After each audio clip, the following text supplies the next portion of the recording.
Welcome into another edition of the Going Deep Buffalo podcast. Your host, Kevin Massare, here with Kevin Siracuse on the Built in Buffalo Podcast Network. To break it, is there another move that we've been hinting at on this show for months? Could that happen? Is that on the fold? There's definitely been some rumors across NFL land on some potential available wide receivers, have been refuted by others. I think where there's smoke, there's fire. Look at the Diggs situation and more. We're going to talk about that. We're going to talk about what we're looking forward to going into training camp, as that's going to be this time next week. We'll be breaking down training camp. But as always, this show is brought to you by the Summit Center, some of the best autism care in Western New York. And tonight's show is also brought to you by Dave Dengler and the Larson-Timko Funeral Home in Fredonia. Larson-Timko Funeral Home offering 100% fully guaranteed price and pre-arranged funeral plans with live streaming available. You can give them a call at 716-679-9000 or visit their website at larsontimkofuneralhome.com.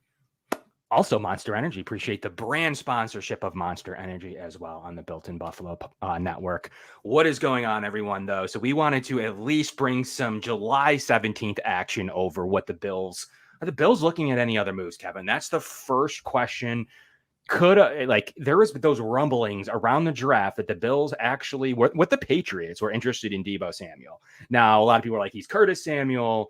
I don't know if anyone checked out the Receiver show on Netflix, but that was a super interesting show around Justin Jefferson. A couple of names that Bills fans wanted: Justin Jefferson, Deebo Samuel. Obviously, there's George Kittle on that. Devontae Adams, I've heard tossed around a little bit. So some of those names, and then obviously Amon-Ra St. Brown, who's one of the league's best All-Pro last year. So there's definitely a really good group of receivers. That isn't just some bums. I definitely guarantee to check that out. You'll get a newfound love. The 49ers offense was just better with Deebo and with Brandon Aiyuk.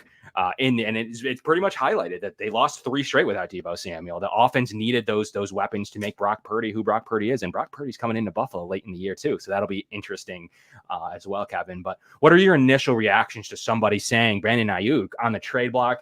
I just believe that the Bills aren't going to go into this stretch window 2 that we call it here on the Going Deep Buffalo show. Window 2. Am I positive they're going to carry $10 to $11 million into the preseason into next year? I'm just not that positive. I do think part of this could have a little bit of ramifications now with the Bills looking outside the market as soon as next week. What are your opinions on some of those initial reactions that, Brandon Aiyuk's asked for a trade? Yeah, so just so we're all on the same page, Mike Garafolo reported yesterday that Brandon Aiyuk has officially requested a trade from the San Francisco 49ers. So immediately my first thought was, well, the Bills never used that extra second-round pick that they acquired in the Stephon Diggs trade. So bada bing, bada boom, you can use that, ship that to San Fran, you get Brandon Aiyuk, and I should mention that they have that extra 6th-round pick when they traded Boogie Basham to the Giants last year. So they do have some capital to work with. The question is, do they have the cap space to work with? Now, you mentioned that they have about $10 to $11 million right now going into the season, but the big question with Brandon Aiyuk is, can you get him to a long-term deal? Because that's what he wants. He wants a term. He wants to be paid upwards of $30+ million. I mean, do we have the money to be doing that? So as much as it sounds enticing right off the bat, where you say, oh, Brandon Aiyuk is available, give him that 2nd-round pick, let's make it work. Because as much as I think that the Bills are set with what they did this offseason, I mean, he would unquestionably be the wide receiver 1. So on one side, I am really engaged towards it, and I'm motivated to try to make this work. But then on the other side, it's like, well, do you really want to pay another wide receiver $30+ million? I mean, I'll give you that answer in a second, but just to break down what the potential is, there's still that potential. Once again, you mentioned the draft pick. Don't forget they got that Chicago 4th-round pick by trading out this year when we were on air, and also that they're going to get a 4th-round pick for Gabe Davis and most likely a 5th-round pick for Leonard Floyd. So they're looking at a situation to where they have plenty of picks. Again, Bills seem to find value in day 2 and day 3 this year in terms of, obviously we know the draft choices in Cole Bishop. Obviously you're trading down and, technically Keon Coleman's a 2nd-round pick, but also, getting Dwayne Carter essentially for free within some of the maneuvering. And then you saw some really solid moves in the middle of the draft with Ray Davis. A couple guys that we've already talked about on the show with Cedric Van Pran Granger. Will he push anywhere, but definitely a nice, talented player. Olafoshio, Javon Solomon, some really solid ability to get in those middle round choices. But when it comes to your question earlier, can the Bills afford a player? Let's just use that hypothetically. We don't have to break it down in Brandon Aiyuk or Deebo Samuel, Devontae Adams. It doesn't really matter. The 49ers the 49ers, of course, are going to say that. Like, what are they going to say? Like, the Bills did not admit they traded Diggs, so they traded Diggs. So, like, we should all know that's – I don't expect the Bills, the 49ers, the Giants, the whomevers to tell you that, yes, we are absolutely 100. Guess what happens if the 49ers are like, yeah, we're trying to get him to the Buffalo Bills. We're trying to get him to Washington Commanders. Like, guess what happened? Everybody knows that they have to move him. I don't buy that. The 49ers would be honest about that situation, as the Bills just weren't, quite frankly, very outworthy about Stephon Diggs, as they were trying to receive the best compensation that they could for the player. So I don't believe anything right now. Where there's smoke, there's fire. Player asked for a trade. He's not getting that extension. There's going to need to be a move by the 49ers. They're either going to do one of two things. Need to convince him to play on that deal. I don't think that that's very likely. Or number two, they have to trade him. Like, there's no other decision here. You could try to convince him to play on that deal and then convince him you're going to sign him if he buys that. But there's really not another situation, in my opinion, besides situation one, they get him to play on that deal, or situation two, they trade him. And it just seemingly is gearing towards situation two, where they're going to have to move him to someone. There was talks around trading him to the Commanders. They drafted two receivers, a fairly high choices on Ricky Pearsall. It just feels to me like they were ready to make a move at some point, and they were talking numbers, they were talking compensation, and at some point that's going to come to a head. So about the financial side now, so what the Bills can do now as compared to what they were unable to do earlier, they can take on some salary. They can still do some maneuvering if they need to hold a salary for a little while, and then they can sign that player long-term to reduce their cap hit this year. The Bills are very good at structuring deals. It's like, that's the one thing we don't have to worry about. Can the Bills afford a $30 million receiver? I absolutely think that they can. There's some money coming off the books quickly. Next year, they're even as we speak. But that's before any maneuvering, and there's some definite moves that the Bills will make to, instead of this year getting to around $10-20 million under the cap, they're going to get to 30, potentially 40 million. They're going to maneuver Josh around. There's definitely some moves that the Bills can make to get to where they need to be. And they're starting like 30 or 40 million to the good this time, as compared to being in the hole. So that's just first and foremost. So I definitely think that there's some moves that the Bills can make to even further their salary cap situation. But earlier, before June 1st, Kevin, they just literally couldn't fit a player underneath the cap until they got that Trey White money. And I'm still underneath the belief that they don't take that money into this year. They could have cut Trey White, eaten the dead cap this year, gone into it clean and free next year. But I definitely think that there is some motivation to use that money.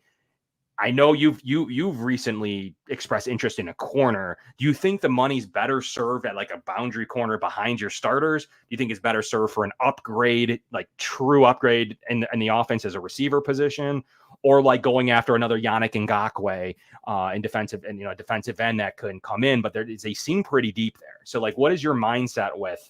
I definitely think the Bills need to make a push, and they need to do something to set them over the edge. I've been saying right along that a boundary corner, a depth corner makes the most sense for me. And to your point with Yannick Ngakoue, I could see them putting another pass rusher on this roster. So based on how Sean McDermott and Brandon Beane operate, I feel like it's more likely that they would want to add to the defense as we approach training camp here, and then probably into training camp before the season starts. But that's the point of the show. We're trying to talk it out to see if it makes sense to acquire Brandon Aiyuk, because like I think there is a chance. I don't think there's a 0% chance. I don't even think there's a 10% chance. Like, I think there is, maybe I shouldn't say a good chance, but there is more than, like I said, that 10-15% chance that they could go get Brandon Aiyuk. I just think that it's a little bit more likely, probably in the 25 to maybe even 50 range, that they add to the defense first. One thing we didn't talk about, how about safety? You feeling like a Micah Hyde reunion or a Justin Simmons? Like, do you think another young, good-looking safety combination? Like, you're looking at Mike Edwards already. You're looking at who's been successful in the third safety role. Looking at Taylor Rapp, who's seemingly taken command of the safety unit so far, is what we've heard. We'll hear more next week. And obviously Cole Bishop, and then a couple other depth players there. Dee Delaney. Does safety need someone? There's another position that someone could go ahead and say, if they had a premier safety one, that could be another huge upgrade into a scheme that's super safety friendly. I honestly think that safety is good. Like, I feel like it would be Micah Hyde or nothing. because I think Okay. Micah is the exception where they say, hey, we can squeeze you in if needed. But I don't think that they're going to go after a Justin Simmons or someone of that caliber. I don't even think they're going to go after a free agent in general because, when we talked about the 53-man roster last week and we made our early summer projections here, it was hard to figure out who was going to make the team because as it started to dwindle down, you're like, man, it's really going to be a tight squeeze here. So with the presumed starters, at least on my book here, of Mike Edwards and Taylor Rapp, and then you have Cole Bishop whenever he's ready. So those are your top three. They really like Cam Lewis. It's hard enough for DeMar to make this team. Then you have D. Delaney. I just don't see a spot for a free agent safety. That's why I keep thinking that a boundary depth corner, there's an easier route and a bigger need at that position. Yeah, it's interesting because the corner of even including all positions is like corner makes sense. There's a path to the roster from the cornerback room. Now, the difference is at the receiver room and the safety room, there is potentially a better chance at the top to be a top guy in those rooms. There's definitely not as much of a need to come in and compete and be a guy that can help out. There's really not at the receiver. The receiver room's pretty deep in terms of players that you don't really need another guy. You need a number one. Or potentially, a lot of people make the argument there's a bunch of number twos on the Bills. Like you can make an argument that right now Cam Coleman's a two if he shows up. Curtis Samuel has the production of a number two. Khalil Shakir, you're looking at as technically the slot receiver. Where is he going to play? Is he going to move around X, Y? Where is he going to play on the offense? Is he going to stay in the slot? But he could be the production of a number two. Like a lot of people are then pointing to, what is Dawson Knox? What is Dalton Kincaid? So there's just so many options that are twos and threes and secondary and tertiary options that if they came in with a number one receiver, I think that trumps all other needs. Safety's the same way. I think there's a great room unless you're going to get a top end guy. There's really not a lot of use in the safety room, but you're right. Corner is a little opposite where it's like they have some high end starters or three starting corners, regardless of where you consider them. Are high-end guys. They're 3 top 15 guys per SIS metrics, per coverage metrics, per separation metric, I don't know if you like PFF grades, but they're all top 15 in a majority of different statistics at the corner position. The problem is there's nothing, but to your point, there's nothing behind them. So that's really where, but then a lot of people will say, well, what about Kaiir Elam? That's literally what his role will be.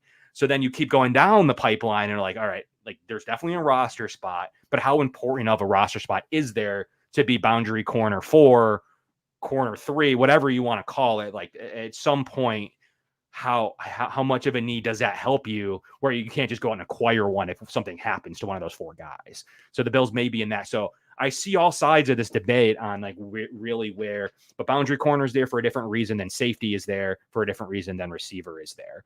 So that's kind of where I'm thinking that you're going to have to pick and choose. Top end guy, maybe at safety. Top end guy definitely needed at receiver, in my opinion. Depth guy / emergency / good vet at corners needed as well. But with that being said, a corner vet, Kevin, I don't think you need to break the bank. I agree with you that they could use one, but that's not a role. Do you think they need to break the bank? They have their 3 starters and then a nice looking guy in Kaiir Elam. Is that a position?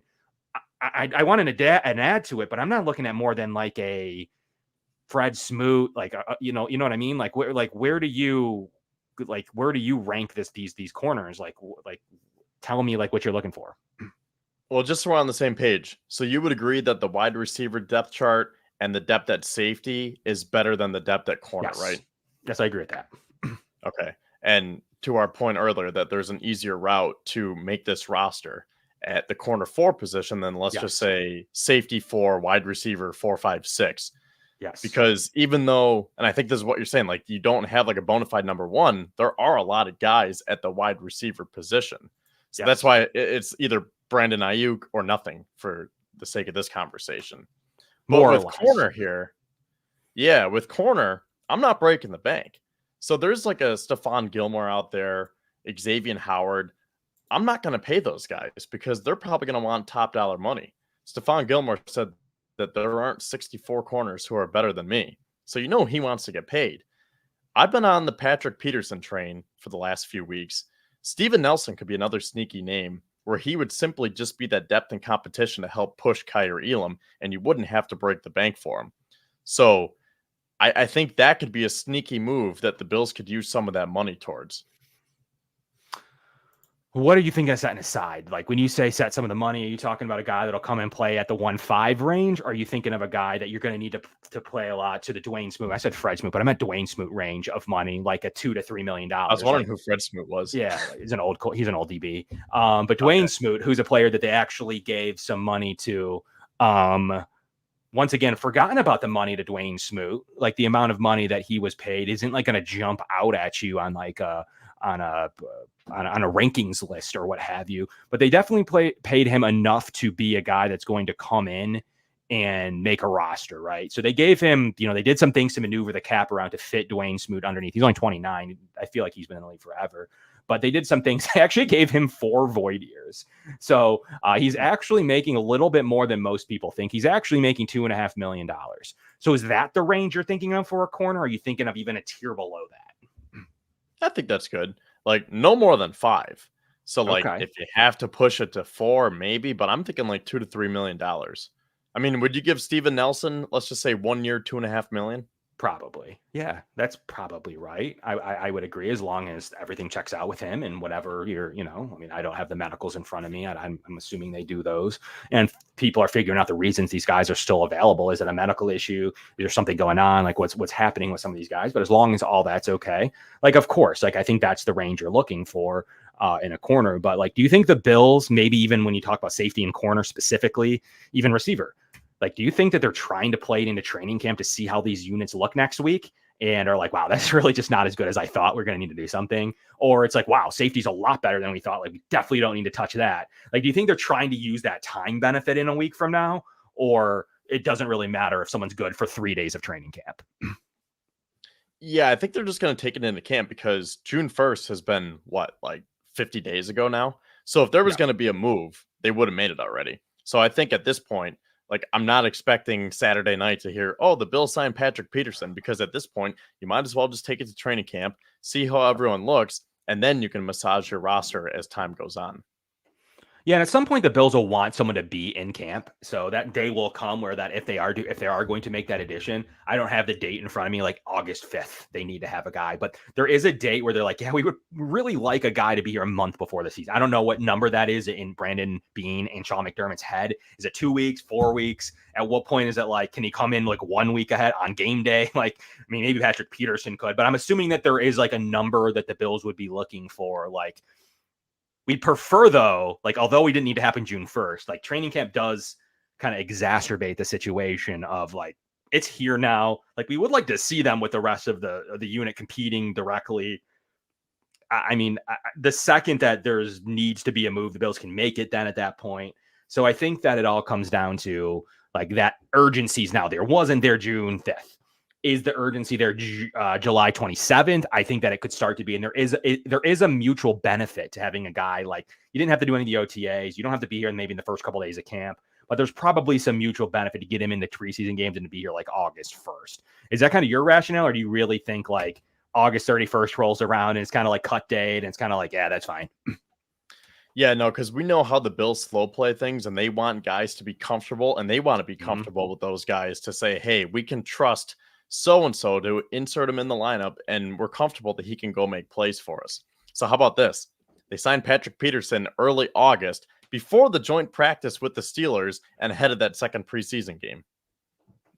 I mean, yeah. I mean, I think ideally you want these guys to be like, you don't need them, especially a guy if you're using like a vet like that. Like there's definitely some discussion here though around Brandon Beane will probably not go over 30. I mean, there's I mean, Smoot's right there. Like there's definitely some arguments to be made about like the Bills definitely got younger. Even some of those older players, they even got a little bit younger across the board, even at those vet players. So will the Bills go with a guy 30 plus is tough to get around. That's why I think kind of trading for Diggs in his prime is the theme of this show. The Bills have done it before, not to say that they're going to do it again, but there is a precedent there that the Bills like an established guy who has asked or wants or needs a trade, whatever the reason, and has proven it and is young and they can get 4 to 5 years out of. So I think that's the reasons why that they would trade for an established player. And it doesn't necessarily need to be like receiver one. Like the Bills could sneak to us with a need that we didn't even consider. Like they went out and traded for somebody. Somebody comes to camp and's hurt. Mike Edwards has been hurt all preseason, right? Like we don't know. Like 3 guys could come and be on PUP to start next week.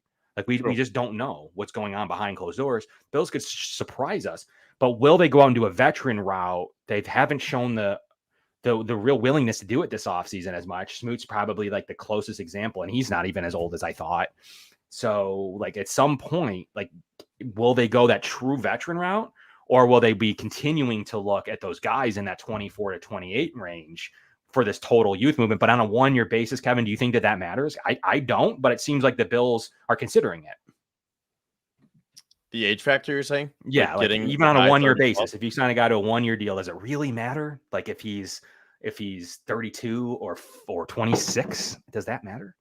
No, that's why I keep thinking that they're going to do it, because they have gotten younger. And like, as much as you want to get younger, again, the Bills really covet that veteran voice, the veteran leadership. Just some guys over the years like Tywan Jones. Who are the other guys? Like Lorenzo Alexander when McDermott first arrived here, and Bean for that matter, Kyle Williams. They love having those locker room guys. And yeah, the Bills still have a good amount of them, but I don't know, like Von Miller, Daquan, like those are your old guys, the veteran voices.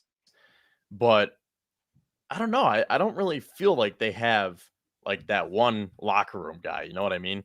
And that's why I think that there could be a Patrick Peterson move, because he would be a locker room guy. Like, yeah, you would expect him to contribute when needed. But like Von Miller, you're expecting him to play starter minutes, and it's going to be part of the rotation. But with Von Miller, the difference is you're expecting him to put up numbers like the old Von Miller, not necessarily when he was in his prime, but you're looking for him to contribute in a key way this year. If you get a veteran corner, it wouldn't be held at the same standards. Like the pressure wouldn't be on, so to speak. And I think that half of that signing would be because of that veteran leadership. Is there a guy? So corner's a good room. Like, I mean, Rasul Douglas is this guy. I mean, yeah, Josh Norman. Yeah, the Josh Norman camp. Like, I mean, J.C. Jackson, he's a guy that's done that before. He's 28. Adoree Jackson, more of a slot nickel. Don't necessarily see that as the need, but definitely has that ability and has been around this style of defense before.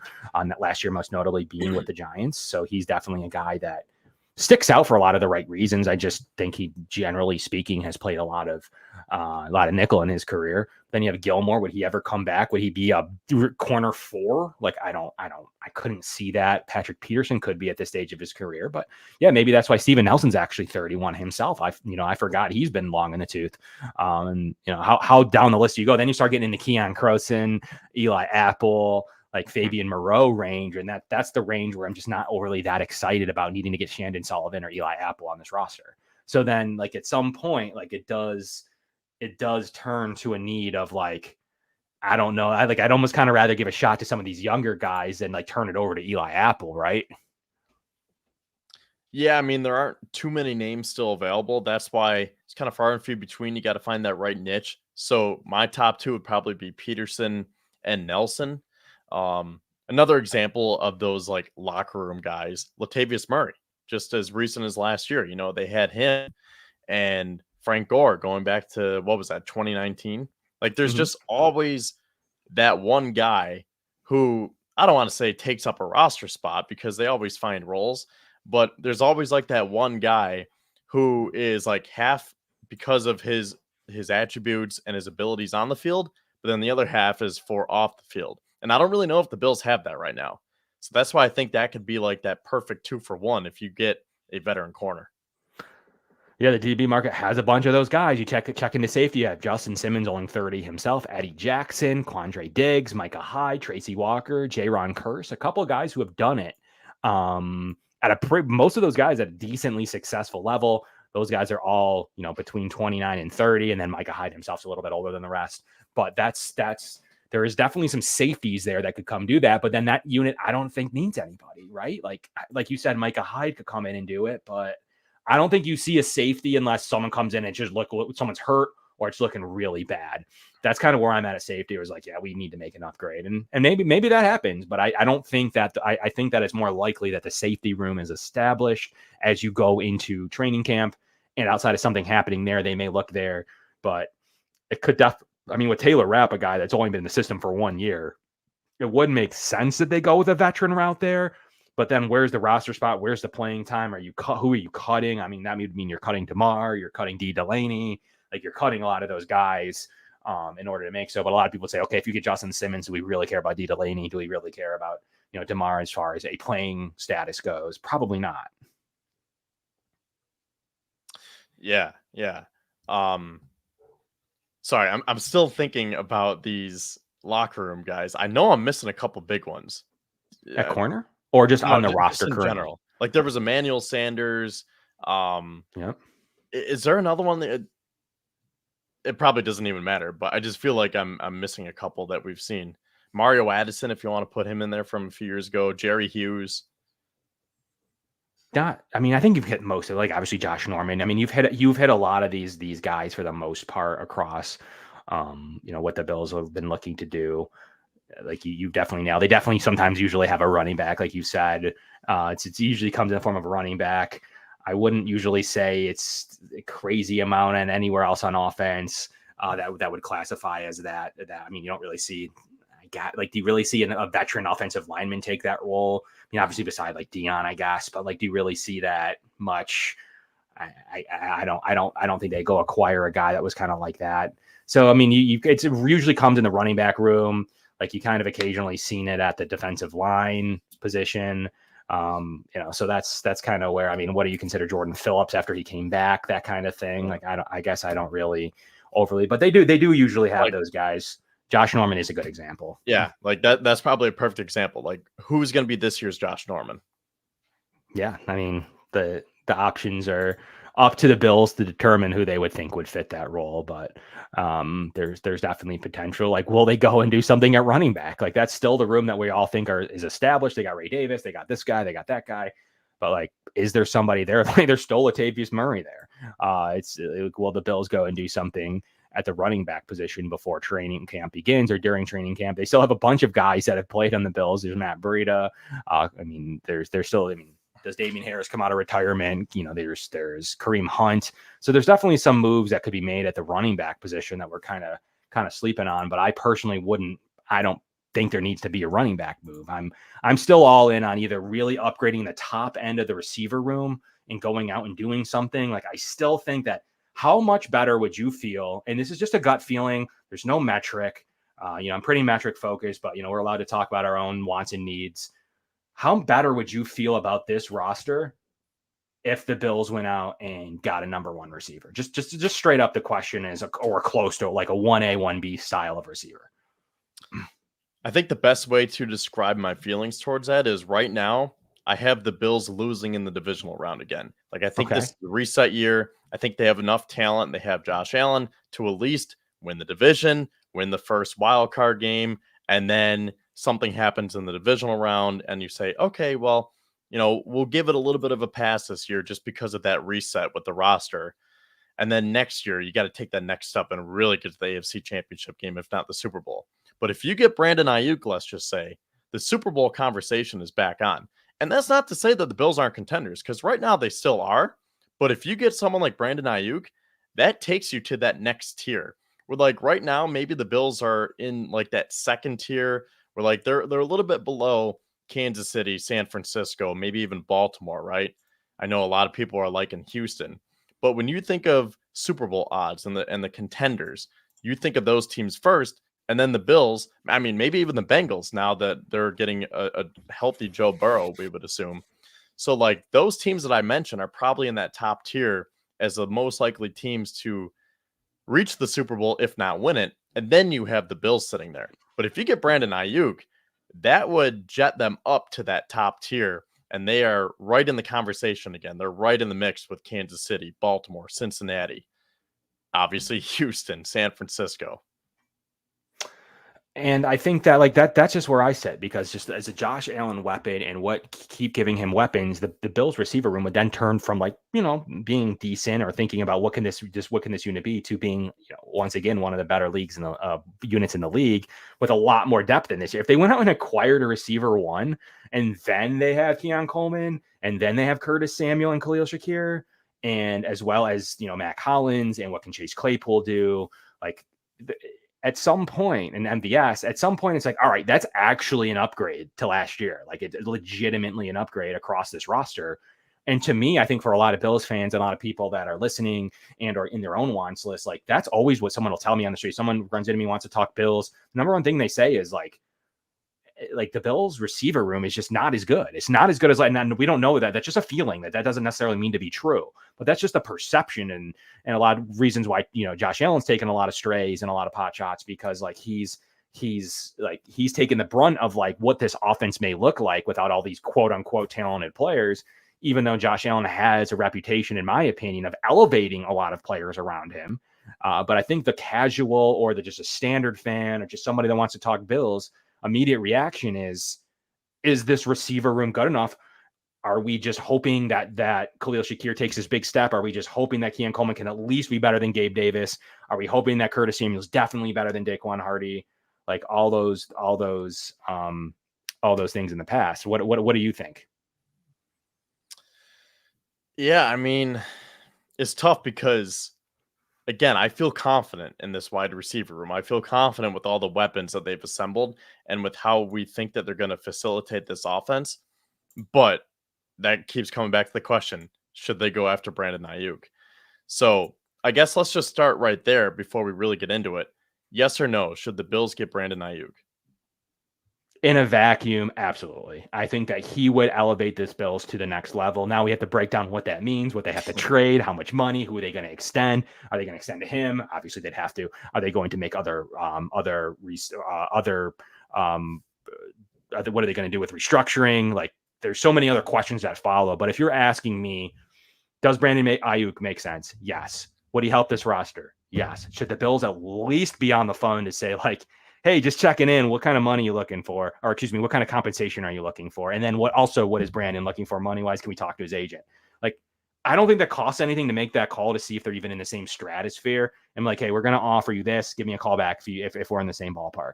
I don't think it hurts the Bills to do that. And I think that like Brandon Beane has been known to at least go that far with it. Yeah, so I would be in the same group as you. Like, if you were to ask me the same question, should the Bills get Brandon Aiyuk? If it had to be a yes or a no, I would lean more towards yes than no. But there are some reasons that would cause me to hesitate a little bit and push back, which I'm sure we'll get into now. Yeah, so we'll start there. Tell me about those reasons. Like, what are your biggest concerns? Obviously, I think you've already stressed one. Like, how do they fit a $30 million receiver on this roster? They just kind of traded one and ate all this dead cap. Now they're going to take another one and also take the pick that they got for the player. I mean, essentially, then you'd be trading Diggs for Aiyuk in a way. But is that kind of would be your initial reaction, your initial concern? Yeah, I think that's the biggest question is how are you going to make it work financially? Because again, with the Bills having enough cap space now, Aiyuk, his cap hit for the 2024 season, correct me if I'm wrong, is 14 million, right? Correct. Yep. So if you extend him, you lower that cap hit, you can make it work for this year. The question is, how can you extend him? How much money is he going to want? And you just got done paying a 30-year-old wide receiver $30 million. Do you want to pay another wide receiver 30 plus million? I know he's younger. He's only 26, so that helps. Mm-hmm. But the other thing that's kind of concerning is I'm not trying to say that Aiyuk is a diva, but the fact that he wants out of San Francisco, that is like Stephon Diggs 2.0. There's just not all the baggage and all the rumors of, oh, Stephon Diggs wants out of Buffalo. Is he unhappy? What about Josh Allen? What about this? What about that? All the rumors that we dealt with for the last couple of years with Diggs, we haven't really heard that from Aiyuk. But again, I don't want it to turn into that where you're dealing with a top dollar wide receiver who wants to be treated like one. And then if he's not happy, here come the rumors again. And if he's not happy, then he's going to speak out against it. And it could just lead to a path that the Bills maybe didn't want to go down when they made that hard decision a few months ago to trade Stephon Diggs. I think it's fair to say he's worth his value. Like, I mean, it's tough to say, like, really where he's complaining about, right? Like, the 49ers have been to the Super Bowl in 2020. They've been to the Super Bowl in, 2024, just most recently. So the 2019 season, obviously the 2023 season. But so they've been there. Brandon Aiyuk has been there himself. So, like, he kind of knows what it's like to be there. And he just wants to be paid like anybody else does. And he's shown to be a winner on the field. He's actually made it a little bit further than Diggs did in his early career. He's elevated his quarterback play clearly with Purdy. I think the biggest concern if you're the 49ers is, can you trade these guys? Because what would that mean for Purdy? Like, is Purdy going to elevate the rest of his receiver room and Ricky Pearsall, or is it really Brandon Aiyuk that is elevating Brock Purdy? And I think most people would say the latter. So there's definitely that concern around the situation for him. And I just, he's definitely on his 5th-year option. He's definitely played to be what he's worth. What kind of draft compensation would they want for him when it comes down to it? That's, I think, another question we can talk about here shortly. But dude, he's a guy that's been super successful. Like, I think Brandon Aiyuk flies under the radar. If he's not JJ, he's not, he's not one of the trendiest, receiving. Devontae Adams gets a lot of goodwill. Now Puka Nacua is, a guy that's broken some records. Like, who is in the top echelon? Jamar Chase, Jalen Waddle. You got those guys there from those draft classes. So, like, he just doesn't quite get the love, even though he's a first-round pick in 2020 himself. So right after their Super Bowl appearance. So he's been a guy that 1,300 yards last year with Brock Purdy. So he's elevated the team. 2,315 touchdowns over the last 2 years. Here's the kicker, Kevin. Doesn't miss football games. I'm a huge Deebo Samuel fan myself. The number one thing people say is he misses games. He misses games. Like, he misses some. Like, it's not crazy as people like to make it seem. He definitely misses a game here and there. But the Bills, looking at Brandon Aiyuk and his style of play, like, he's just been wildly a successful football player, and he's just always healthy across the board. He's missed one game in the last 3 years. Really? I did not know that. Yeah, so he's only missed one. It was last year. Yeah, he's played 2021 and 2022. He didn't miss a single game. Well, the Bills would definitely appreciate that.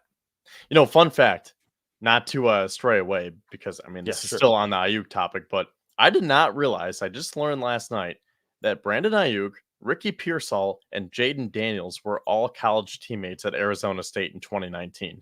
I was flabbergasted when I found that out. There you go.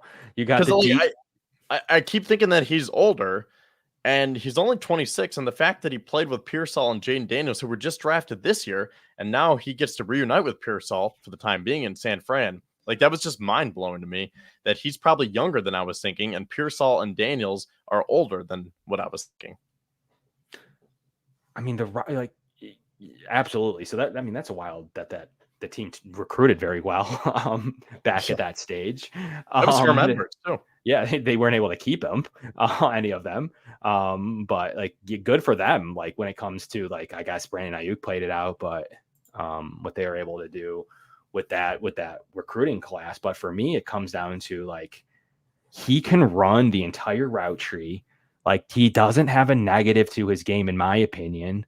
6 foot 200, comes over with a lot of the same accolades that Diggs had, and maybe you could argue, I don't know, the guy just wants to be paid, but no receiver that is getting traded doesn't. They're very rarely will they trade anybody because just for fun or whatever. There's definitely a reason that guy gets traded, and generally speaking, is he wants to have his worth. The guy's careers are short, and yes, he's still fairly young himself, but he's absolutely worth every penny of $25 million. How much above that? That's what, a team's going to have to negotiate. But look, even Dawson Knox got this contract, and everyone's like, oh, that contract sucks. He hasn't seen any of it. So what really matters is, I don't care what that overall number is. I just care the cash on a year-to-year basis. How much cap hit is that going to account for, and how spread out is it? So the cash, guaranteed cash, is all that matters. Sign him to a 4-year, $120 million deal. It doesn't really matter, because 2 of those years are going to be fake. They're not going to be seen. And either he plays to an extremely high receiver 1 value, or he's not seeing that. And Dawson Knox, the same thing. He needed to play to a top 10 tight end level, and he didn't. So those are just coming to him every year saying, yo, dude, you're not a top 10 tight end. You're going to take in a tight end 2 range, or a high end tight end 2 range, back end a tight end 1 range. We're going to just keep cutting your pay. So I don't really care what the initial deal looked like. What was Dawson Knox's initial deal? He hasn't seen any of that. It doesn't even matter anymore. Wasn't it 4 years? Wasn't it 4 years, $52 million? His initial deal, 452. Yep, that's right. And he has not seen that. So One of the years was a year that he settled on so that the Bills could have a lower cap hit. Last year, the Bills took some money away, and then this year they actually took a pay cut from him. So, like, to the point where he's in the $7 million range, like the Bills kind of like settle with him a little bit, but he's definitely not seen. He's probably seen, what's his cash breakdown? Let's take a look at his cash breakdown. I'm just curious. Okay, so he makes $8 million in cash, true cash this year, but his cap hit. Okay, so he doesn't see a ton of that contract, and that's exactly what I'm talking about with like this. It's an easy example because it's a guy on the Bills. But like that's the kind of way that the Brandon Beane in general structures his contracts to where 4 for 52 hasn't seen that.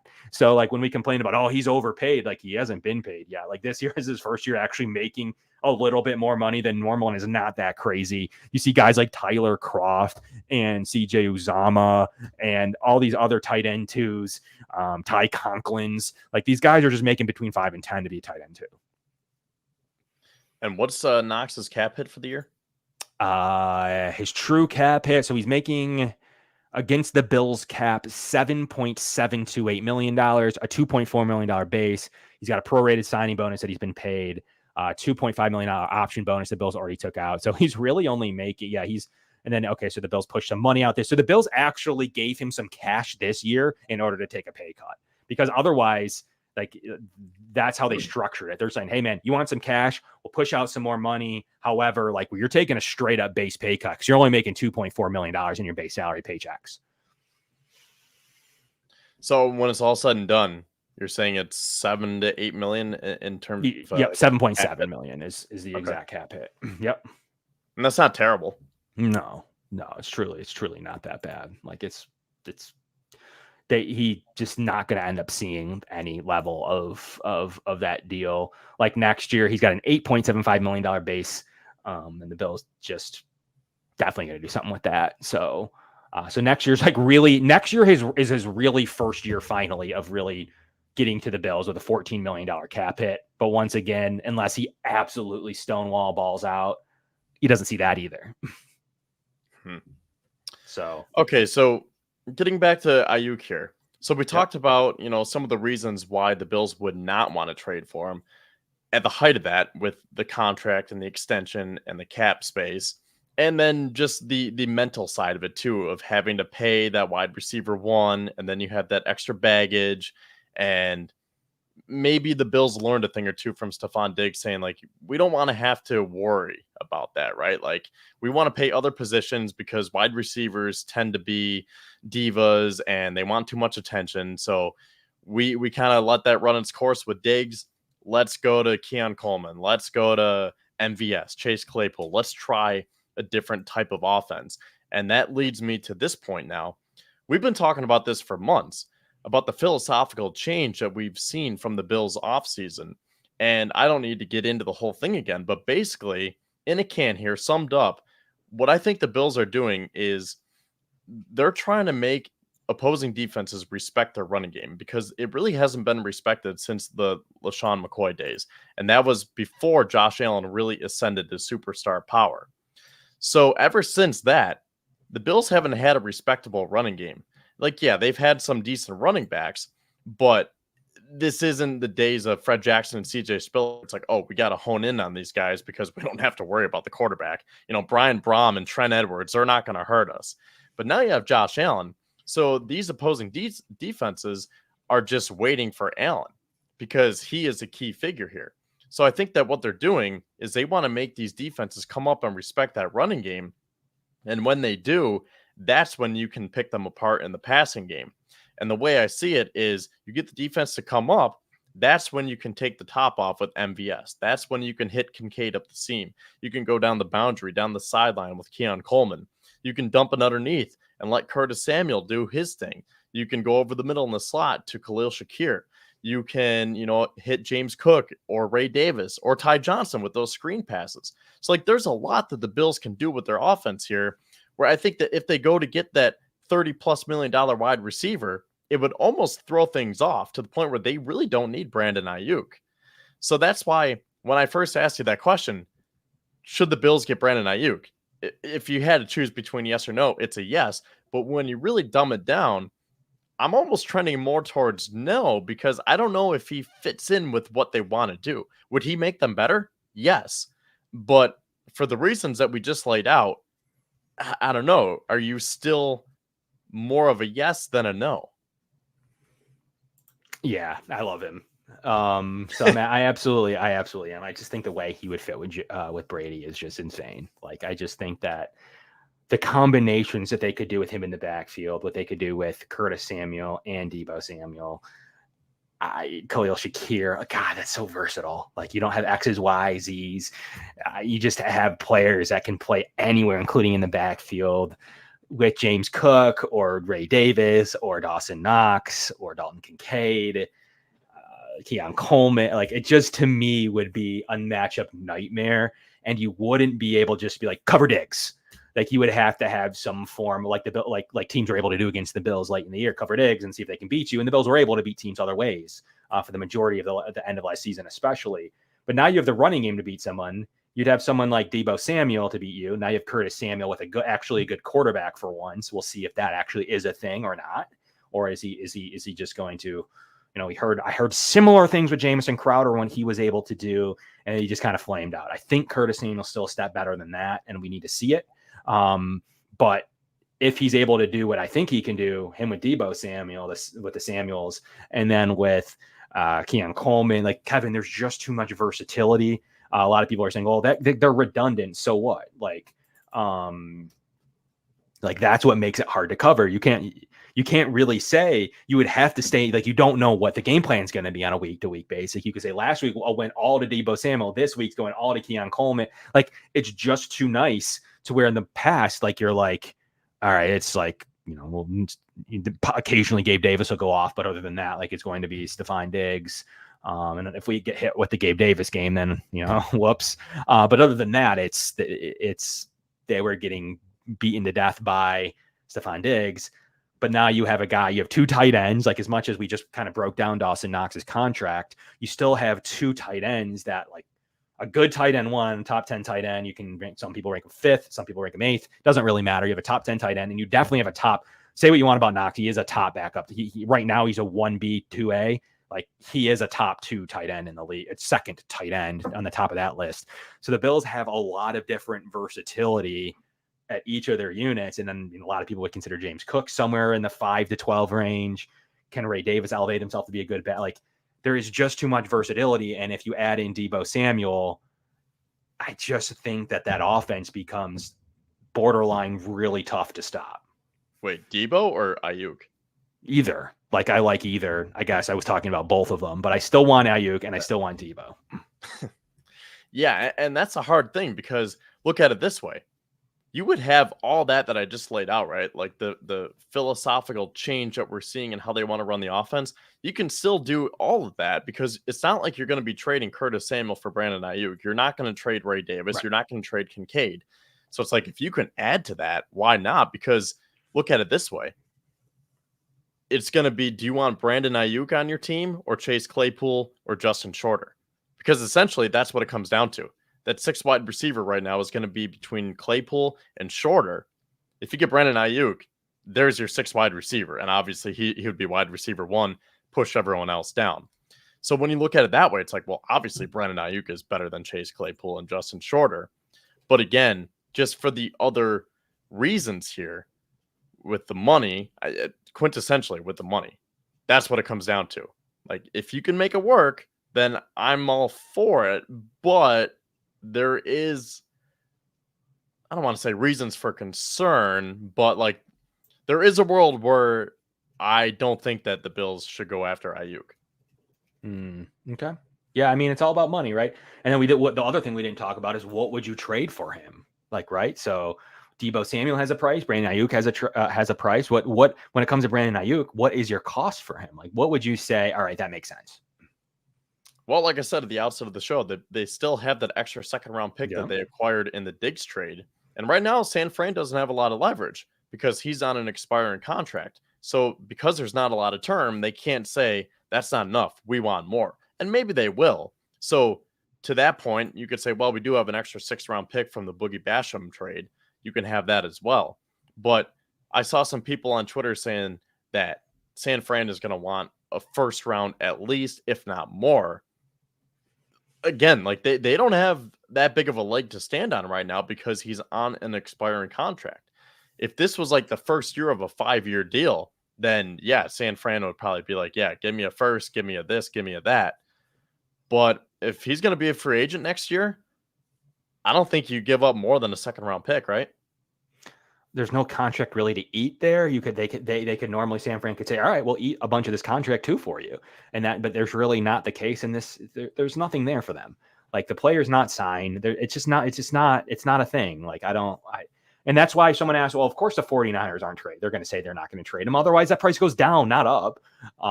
So truthfully, sure. They're still holding out hope for a good contender to give him a first round pick, because if a contender gives him a second, that second's the end of the second. So, they're trying to make that discussion of like, yeah, we want a first because you're going to be picking, especially with Brandon Aiyuk, you're going to be picking 25 to 32. So like, yeah, like we would definitely prefer that you don't give us your second, because now you're talking about pick 60. Like the Bills have the luxury of having their second and the Vikings second, which we'll see where that ends up. They always still have Justin Jefferson. We'll see how that roster looks.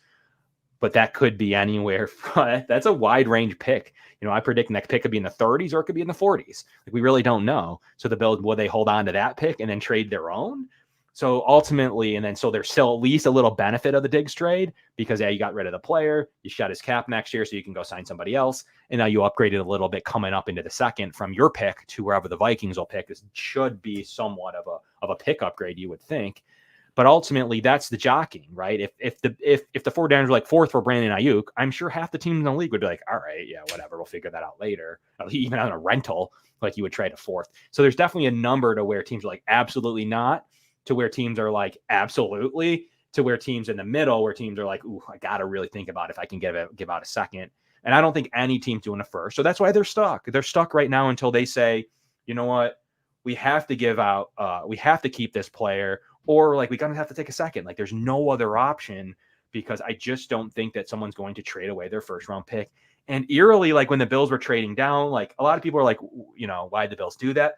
I potentially still think it wasn't because they were deciding what player to take, or, taking offers to move down. Like the Bills knew they wanted Keon Coleman. I don't think that was the issue. Were they entertaining what that second round pick was worth, though? Were they comparing not Keon Coleman to another receiver, Xavier Worthy, or whoever it may have been, and when the Bills were up on the clock? Or I know you like Leggett, or when it comes to, I like Ladd McConkey.